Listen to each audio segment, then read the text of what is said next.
Hey guys, Wes and Miles here with Pete at Mayfair Games. Not exactly a video game company, but they make board games, isn't that right? The graphics are some of the greatest graphics I've ever seen. I'm trying to wrap my mind around it. Pete, why don't you tell us a little bit about this game, Settlers of Catan? Okay, all right. Well, Settlers of Catan is our best-selling game. It's one of about 120 games we do, but it is our core brand, and the Catan brand is probably the best-selling brand of board game products out there, other than perhaps Monopoly at this point. It's the fastest-growing brand in the analog game space, if you will.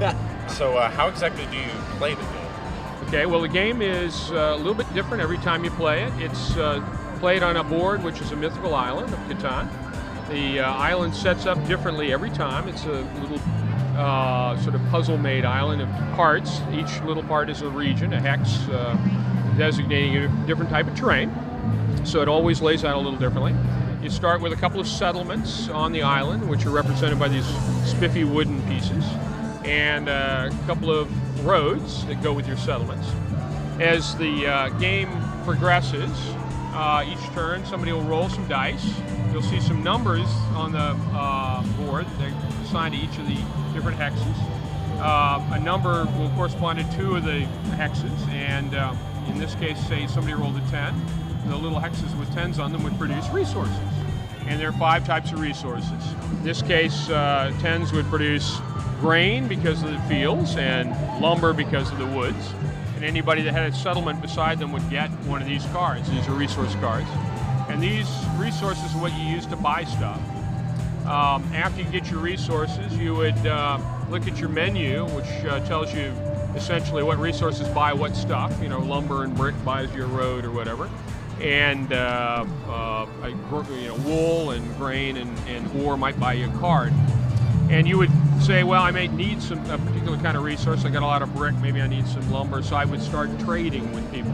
So in every turn, everybody gets resources, everybody gets to trade, and they trade with whoever's turn it is at the given moment. It's a little like Civilization. Yeah, a little bit. The way it's structured. Yeah, and the best trader will, sort of dominate the game over time through resource trade and get the best deals and essentially build the most stuff. And he'll build more roads, or she'll build more settlements or cities, upgrading settlements to cities, and we'll win the game that way because they'll dominate the island. And it plays in about an hour. It takes about 15 minutes to learn how to play. Cool. Very social, very casual, obviously very interactive. And speaking of social, I know you guys mentioned to us earlier that this game's actually not just a board game. You all hit it up on the Xbox 360, Facebook, even the iPhone. Right. We actually have a PC version, we have a DS version, Nintendo version. We have the PS version. We're on the iPhone.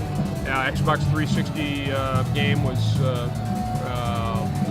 sort of the biggest of this type of game, turn-based game on Live Arcade. So there's a lot of sort of digital options if you want to go explore Catan that way. Nice. Very cool. Well, the Settlers of Catan, I'm excited. I'm going to play right now. I'm going to smoke you at this thing. I have no idea what that means, Miles, but yes. We're going to do it. We've been here, South by Southwest 2010. Pete, thanks a lot. Thank it's been you, a pleasure. Guys. Enjoyed it. Bye-bye. Now, king me.